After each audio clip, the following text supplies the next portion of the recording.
What's up, YouTube? This is D from Brooklyn, and I'm sitting here in front of the 125, and I got a question for you guys. What should I put in the tank? Come on, let's take a look at what I did. Why did I do it?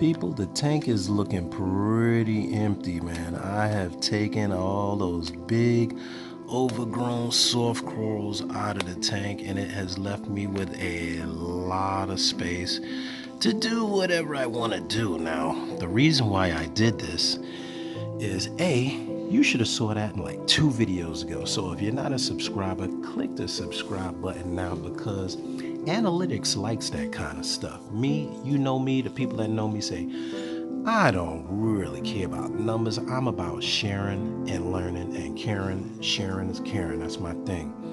But I've been looking at this tank for over 20 years. I've grown everything in it. I take corals out. I get tired of them. I take the rock apart.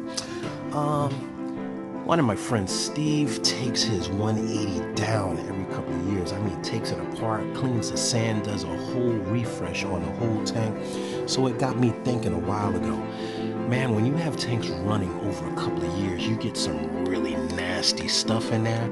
And that's what I found in this tank. There were a lot of bristleworms and all kinds of gook that just accumulated over the years. So I took a lot of the sand out, and I took a lot of the rock out, and I actually reorganized it. If you remember Gracie over here, my little dark maroon female maroon clownfish, Gracie used to have a big overhang here. It was a big coral head that I had here. The leather was probably the size of 2 of my hands. You go back, I'll put a picture in the description or something. But it was so piled up that there was a real dead spot behind it. Now you can see that this comes out from the rock. I took all that leather coral, I took all the Kenya trees out, donated them to the Brooklyn Aquarium Society auctions a while ago. So you guys that come to those Brooklyn Aquarium Society auctions, all that 100 pieces of leather, Kenya tree, and what else I have? I had a whole bunch of zoas on the back of that, which I didn't even realize. You got them from here. So I got a lot of empty space. I do love my mushrooms. The mushrooms, only thing about them is they grow so fast that I seem to always have 2 particular varieties of mushroom. These baby right here, which are kind of a hybrid of an elephant ear and some redactus that I had in here a long time ago. And I ended up with this purple greenish variety, which has been in here ever since. Now, I went to my local pet store. I actually picked up another one 2 weeks ago, which I thought, according to him, was orange. And guess what? It's the original variety of the same mushroom. Can you see the difference in the coloration? This is its original form, and this is the hybrid. So as you can see, over the course of about a decade, look at the adaptation, and the growth and the coloration is really different. So I end up with a lot of those. But yeah, one thing I didn't expect to do, I did lose a lot of zoas. The zoas were not happy when moving all the rock and pulling the sand out. I put a lot of detritus into the water column. It went through a small algae bloom, but I didn't get hair algae. I didn't get anything like that, but a lot of corals didn't like it. I lost my my devil's hand. You see where red is down there? I had a huge devil's hand, which was almost the size of my hand.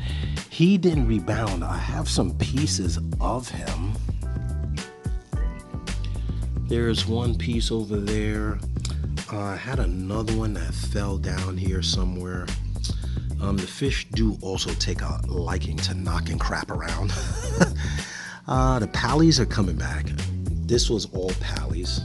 This rock and pallizoas are coming back. candy canes are hiding a bunch of the zoas, which are also coming back up at the top.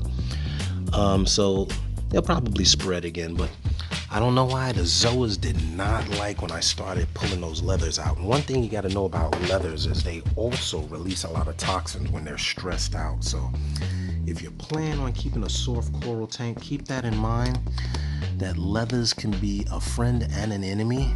So know that going in. But anyway, the tank is looking pretty empty.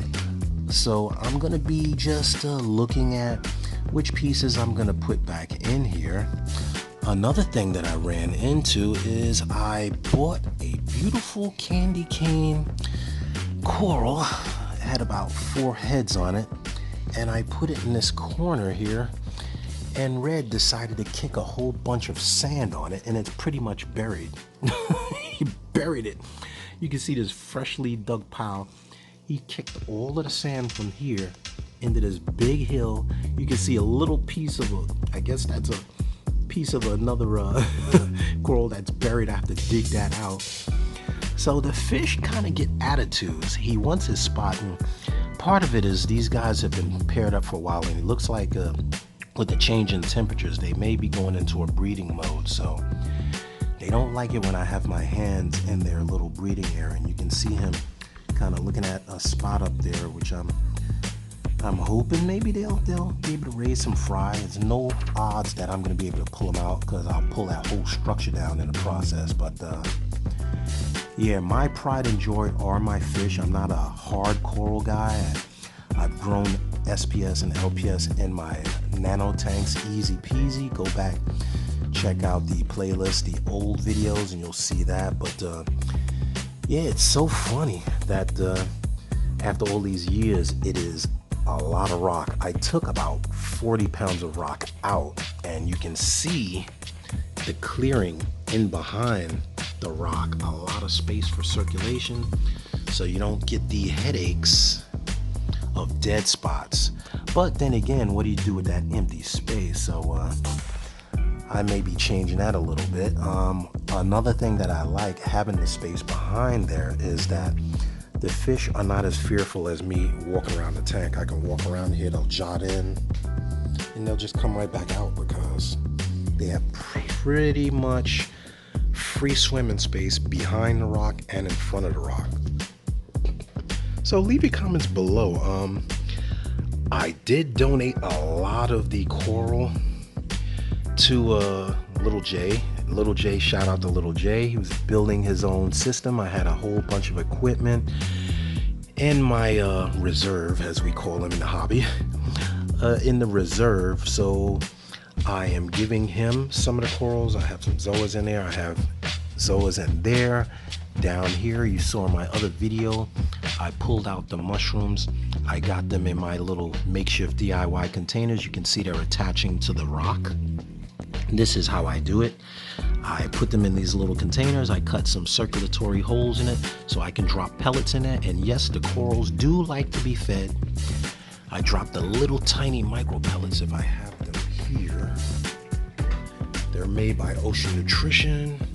This is one of the few pellets that my fish love to eat. The only thing with them is they sink kind of fast. So Ocean Nutrition, if you're listening to this, if they didn't sink so fast, oh man, they'd be perfect. But I have starfish and rafts and things like that that eat them when they get down to the bottom. And I do try to keep cleaning my sand bed. So it's not pristine, but it's pretty clean.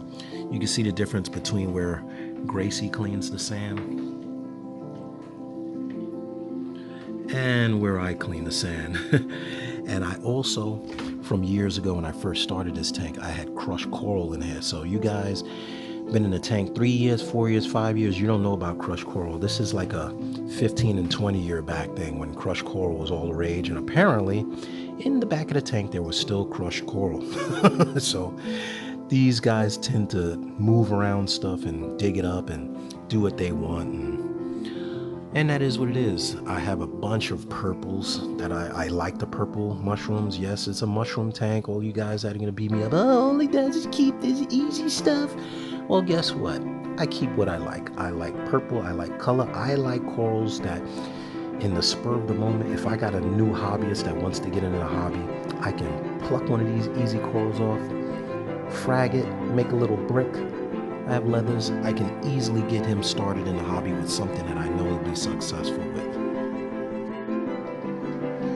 So that's it, everybody. For the most part, the tank is back to the work in progress, process rather. So I got a lot of space to fill. I'm trying to think of what I want to put in here, and let me know what you think I should put in there. You know, I'm a soft coral guy. Probably gonna put some more zoas up here.